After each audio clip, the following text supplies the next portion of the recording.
Simplified speech number 166, table manners. So Suzanne, today our topic is table manners. Why don't we start our conversation off by talking about some of the common table manners that we follow in North America? Of course, you and I, we are both North Americans, right? I'm Canadian, you're American. And I think our table manners are pretty much exactly the same in the two countries. I mean, at least when I visited America, I've never noticed anything that's really different in regard to table manners. But Suzanne, you've lived in both countries, so maybe you have. Would you say they are pretty much exactly the same in that regard? Yeah, I really do think so. I think everyone washes their hands for sandwiches and things we use our hands, but for the most part, we use forks and knives and things like that, napkins. So it's really generally the same, I would say. Yeah, I agree. I haven't noticed any differences in regard to table manners between Canada and the USA. But that's not to say that there aren't some differences from other countries, right? I know in Europe and in Asia and Africa and India, all of these places have different etiquette and different rules around eating and what is polite and what is considered rude. So maybe we'll start to because we do have a global audience, we have listeners from all over the place. So maybe we should talk a little bit about what is polite in our culture, Suzanne. So what kind of table manners come to mind when you think of this topic? What pops into your head? Well, definitely making sure that you wash your hands before you eat or before you come to a table. Maybe you're meeting a friend for dinner at a restaurant. I tend to excuse myself and say, you know what, I'm just gonna wash my hands real quick and make sure that I don't bring maybe the metro or whatever else I touched onto the table. I think that also going through the pandemic, I think that also going through the pandemic really helped to empathize having clean hands. So that's definitely something that we do here, and people do put like the napkin or paper towel or whatever they give you on their laps a lot of times. Not everybody, but it's pretty common that people put things on their lap to protect their clothes and just to kind of make sure that you don't drop any spaghetti sauce or anything like that on your lap. Yeah, especially someone like me who is kind of a messy eater, that is a must. I need to do that for sure, but I have to say that when it comes to putting a napkin or something on my lap, I usually only would do that at a restaurant. I don't usually do that at home. Do you ever do that at home? No, I don't. And you know, I see people wear aprons like while they're cooking. I say that because I'm a messy cooker. I definitely splatter things and spill while I'm cooking because I just really love cooking and I get in the zone and I don't really think about all of the mess that is happening. And I see people wearing aprons at home and I don't do that. And I have them and I should use them, and I think I would be a lot of happier. I would be a lot of happier because I wouldn't splatter my clothes as much, but I don't use napkins on my lap. I don't use napkins on my lap at home. Okay, and it's funny that you were talking about being a messy cooker. You know, I just actually had to throw out a couple of t-shirts because they got stained when I was cooking at home. And I was saying to my wife, I need to buy an apron because I guess I'm also a messy cooker, and I also protect and save my clothes. So it's just kind of funny that you brought that up because I was just thinking about that the other day as well.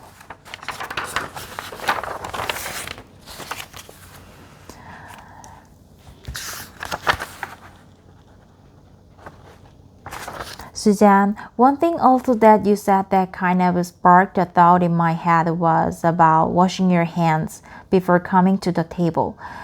Many listeners will know that I live in South Korea, and one thing that they do here in South Korea, which I really love is they always give you a wet tissue when you come. They give you a wet tissue when you come. They call it water tissue in Korean language.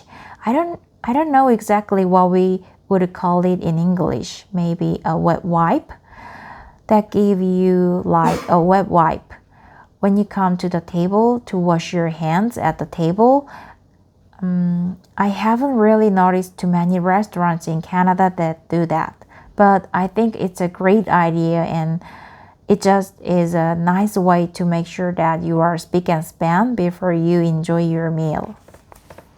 That's wonderful. I remember my grandmother actually keeping some of those in her purse and handing them to us as kids, because kids have dirty hands most of the time. So yeah, that seems like a really good idea to kind of keep it in your bag or your backpack, just in case.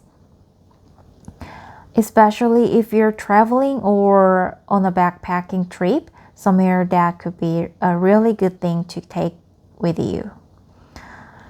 When I think about table manners, the first thing that pops into my head is about how you actually deal with the food when you are putting it into your mouth. So like when you're chewing, and how you essentially behave when you've got food in your mouth, right?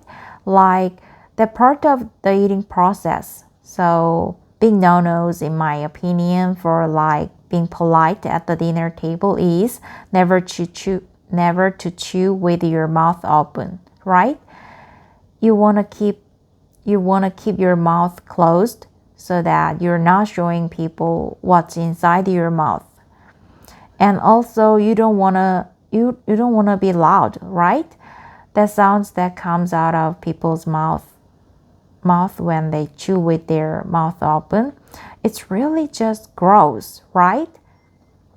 It's gross. Yeah. Also, one thing that can help with that is to not talk while your mouth is full, right? So if you take a bite, and then someone asks you a question, it can be challenging. Maybe you say like, just 1 second, and you're finished chewing, and then you can answer their question, because especially if you're out to dinner at a restaurant, you're there probably to have conversation. So you have to kind of time your conversation around your bites of food so that you don't spit any food out onto the table. Yeah, and another thing, Suzanne, is slurping. When you're eating your food, right? Suzanne, another thing is slurping when you're eating food, right? Like if you're eating pasta or noodles or soup or something, in general, we want to try and keep the noises down. That's considered to be polite table manners in Canada. Yeah, and I wanted to ask you, Andrew, do you ever lift up your bowl to finish the end of your soup or drink the end of your soup? Is that something that you do? Yes, but okay. This actually comes into the different table manners when you're in public and table manners when you're at home.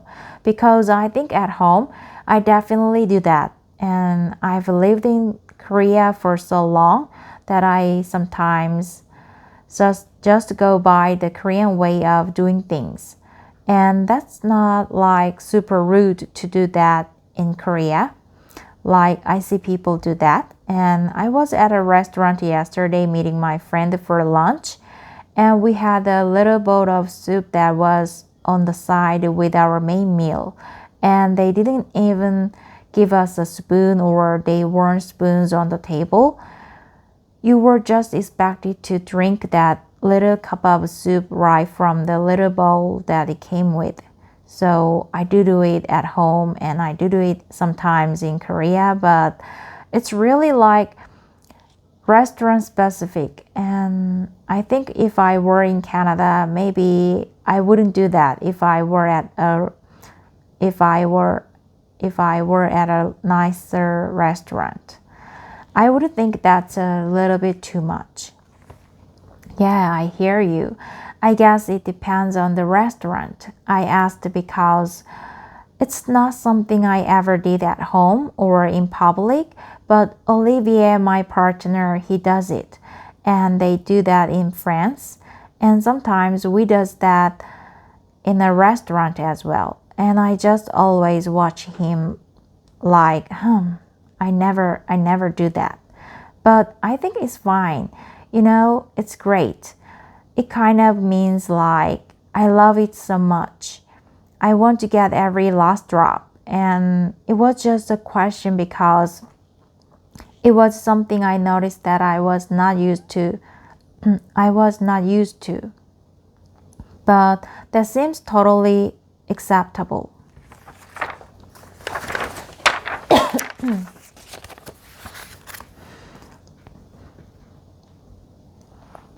I like what you just said there, and that is that when you drink your soup, and especially I think we do this at the end, right? When it gets hard to scoop up the soup with your spoon, usually that's when you start drinking it.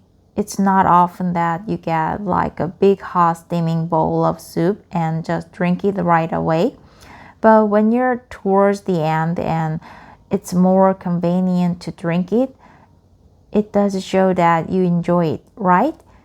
You're like really enjoying your meal, and that's something that I've noticed in Korea. There are some slight differences about what's polite at the table and what's rude at the table. And I think in both cultures, generally you don't want to make too much noise or be disgusting with your eating. But I have noticed here in Korea that if people are eating a little bit louder, or like slurping their noodles, or maybe drinking their soup or something like that, it's kind of showing that you really are enjoying your meal. And people will comment like, wow, this guy is like really enjoying his food, like it must be so delicious. So yeah, it's just like a different viewpoint, but it's interesting, and that's fascinating to hear that they do that in France as well. Yeah, I think similar to my family, my Italian family. If you're eating it kind of fast, then it means that you're really enjoying it, right? Like it's so good. You want to really just devour it. Whereas when I go to France, for example, they eat very slow. They take a bite, put down their fork and knife, chew it, maybe look at you, listen to a story, take another bite, put down. Yeah, it's very slow. And that was something that I was surprised that when I first went to France and ate out a dinner, or even at my mother-in-law's house, I was very surprised at how slow people ate. And they don't have large portions. So they are really savoring each bite in a smaller amount and in a slower pace. That's probably a much better way to eating in terms of like digesting your food properly. and not overeating. I could also see that being a little bit uncomfortable. Uncomfortable.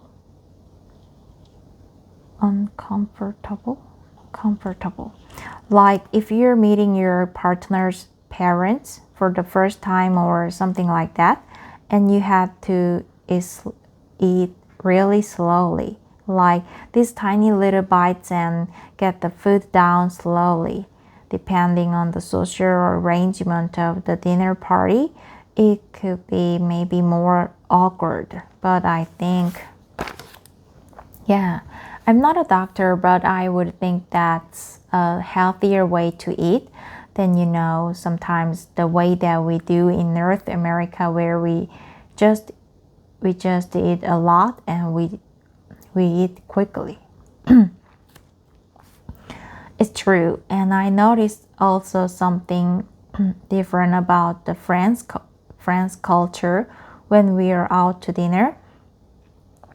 Because my family is American and Olivia's family is French, and we've had some instances over the past year where we've been together at dinner, and I noticed that they wait until everyone gets their food at the restaurant to begin eating. And this is not something that is in all North America as far as a culture happening. Like most of us don't wait until everyone is served because the food is hot, and so we kind of go for it and just to start eating.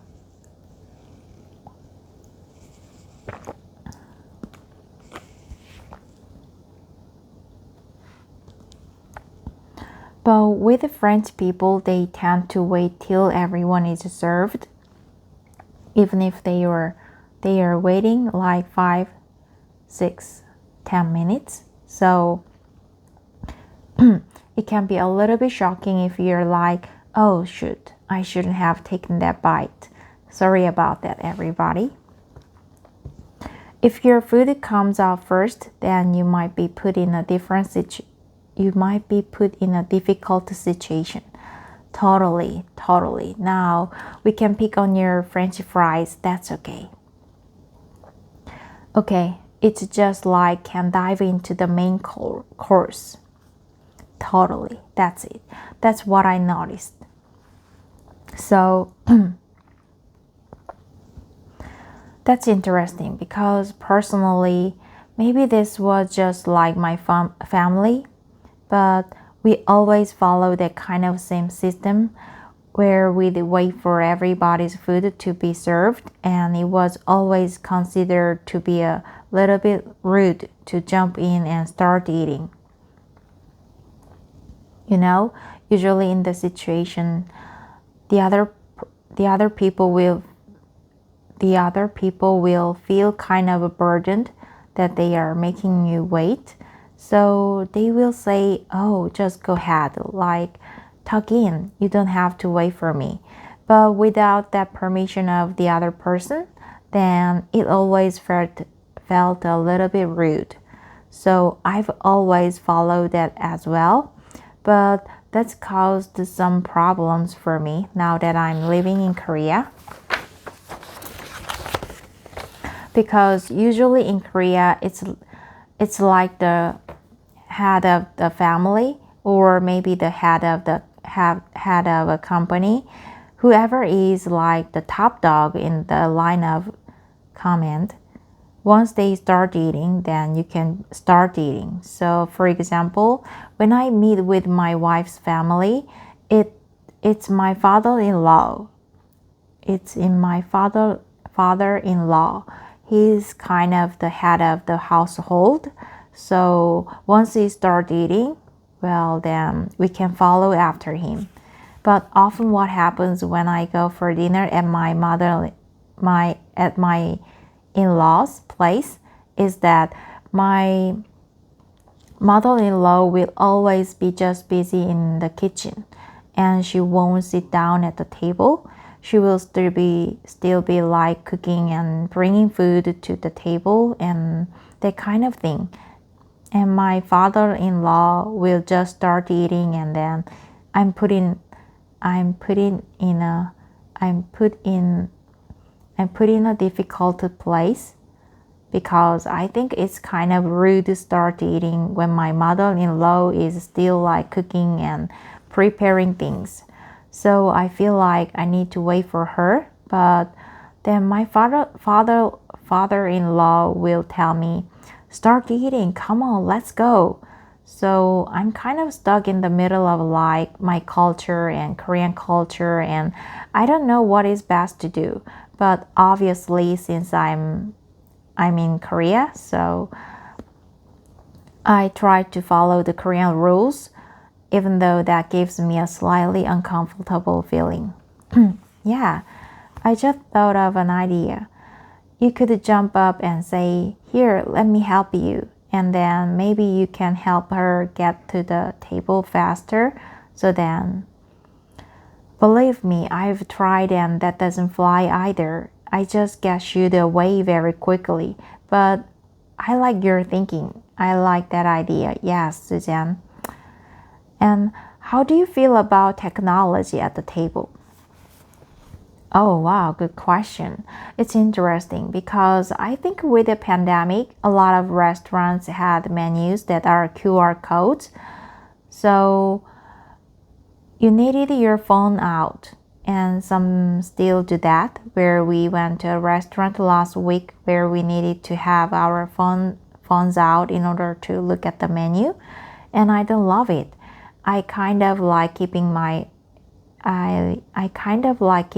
phone away while I'm eating, just to have a break from the notifications and the distractions.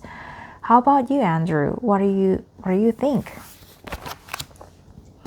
It's interesting that you brought that up, because I was recently back in Canada, and I noticed that at restaurants that suddenly on the table there are these QR codes, and some restaurants won't even give you a menu anymore. They just expect you to open the menu on your phone with the QR code. Yeah, I didn't love that. It felt a little impersonal to me. Like, it's nicer for the server to come and greet you and say hello and give you the menu. And also, you've got a very good point there, that it kind of forces you to take your phone out and deal with your phone right from the start, right? So if everybody in your party is taking out their phones and all looking at the menu, well, then you're not really having a social interaction with each other. So I can see how that could be handy from the restaurant's perspective, but from my perspective, it's not that great. And in general, I think that's just a really rude thing to do, is to be glued to your phone while you're dining with someone else. So I always try as best as I can not to look at my phone. I'm not perfect about that, and especially when your phone's in your pocket and you feel it vibrate and you've got a new message, like, it's really tempting. But yeah, as much as I can, I try to leave my phone away from the table, so it's not bothering me. And when I eat at home, I usually just put my phone like in the bedroom or something while I'm eating dinner, so that I can have a conversation with my wife. It's like a really good time to connect and to speak with each other is when we're eating dinner or lunch together. So I try my best not to be one of those people that just eats and looks at their phone the whole time. Yeah, Olivier and I are not so good at keeping our phones away during dinner at home. Sometimes it's hanging out a little bit, but usually it's in the other room at least. But sometimes it isn't. Sometimes it is on the table near us, and it's like, oh, don't look at it. you know? So I hear you, but we usually watch a show like it's the only time we really watch TV is when we eat, which I realize is also just another kind of screen. And in a way, yes, we're connecting because we're both like laughing or looking at each other and giggling about the show or whatever. But we're not talking about maybe a topic we need to talk about, like a project we're working on or a plan we want to put in action together. So yeah, it's not the best. That habit is not a good table manner habit. I will say that my wife and I also started doing that actually pretty recently. We were really good for a long time about having zero technology at the table. But the iPad has somehow sneaked its way to the table and we were like, should we watch a show? And then we started. But we don't do that all the time. But yeah, from time to time we do it.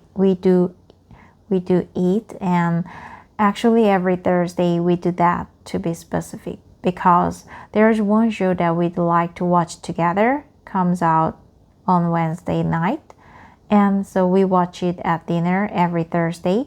So at least once a week we do that, and yeah, it's fun. I can't say there's anything wrong with it. Suzanne, I got one question here for you before we wrap up. And I don't know if you will have an answer for this or not, or if you want to share your answer about this question or not. But the question is, have you ever been in a situation where someone's table manners were so bad that it affected your enjoyment of the meal? Yeah. I would say there's two things that comes to mind. There's two things that come to mind. One was when I was on an airplane, so that's kind of a little bit difficult because you're flying. You're eating out of these little containers, so it's not ideal to begin with. You're in a tight space. But one time, I was sitting in the middle seat. Olivier was on the end, and there was a gentleman next to me. And he was talking to his friend across the aisle, and he was putting his face literally over my food, like just talking across me and Olivier to his friend on the other side of the aisle, and didn't care that I was like, I'm eating here. Yeah, excuse me, like personal space. So that was tough because you're kind of trapped. It's not like you can call the wait list over or move to another table. It was like, okay, I'm stuck. Yeah, you got no outs in the situation. You just sort of have to deal with it. Yeah, and so I had to just say, excuse me, sir, like, can you please stop? Or you can switch seats with him if you want to speak with your friend. Like, you can change your seat. We're happy to switch. It was quite rude. So that was one. And another one was, we were hosting friends at the time. Needless to say, they are not really friends of ours anymore. But at the time, we had friends over for dinner, a few couples. And one of the guys between dinner and dessert just put his foot up on the table. His bare foot just up on the table. On the kitchen table? The dining table. Yeah, so we only have like one large dining table and we were all sitting around the table. And we were digesting between dinner and dessert. And he just put his foot. I was gonna say like as if it was his house. But to be honest, I wouldn't do that in my own house. It was almost like he was alone watching Netflix and he just put his foot on the table. Wow. I was like, oh my gosh, you're at somebody's house who just cooked you dinner. We're waiting for dessert. What are you doing? Like, nobody wants to smell your feet. That is really interesting because I feel like that is just a no-no. Probably everywhere. That's kind of a globally kind of acceptable thing, accepted thing that you want to try and keep the kitchen table and the dining table as clean as possible. And after you're walking around and then putting your feet on the table is like, yeah, wow, how did your guest react? I don't know. I mean, his girlfriend, well, now it's his wife, seemed to be okay with it. And then there were two other people there. They kind of looked around at me, but everyone knew each other well, so I don't know if they were like, well, that's just him. You know, maybe they know that that's his personality, but for me, I was really offended. Yeah, I would be mortified in that situation. I don't know how I would react. That's wild. That's a much more extreme story that I was expecting to hear, but it made me laugh, so I have to thank you for that. Yeah, I won't mention his name in case he's listening. We've decided to keep the conversation going for just a little bit longer here for all of our members, just as a way to say thanks to all of you for supporting us. So Suzanne, I have prepared the 3 rapid style questions for us to talk about here that are all related to table manners. And the first question, Suzanne, is have you ever been in a situation where maybe it's like a fancy dinner at a restaurant and they give you lots of different cutlery or utensils and you're not sure about how to use them or which one to use or in which order to use them. Have you ever run into that situation? For the most part, the basic 2 forks, spoon, knife, and like little spoon on top, which that I can pretty much figure out.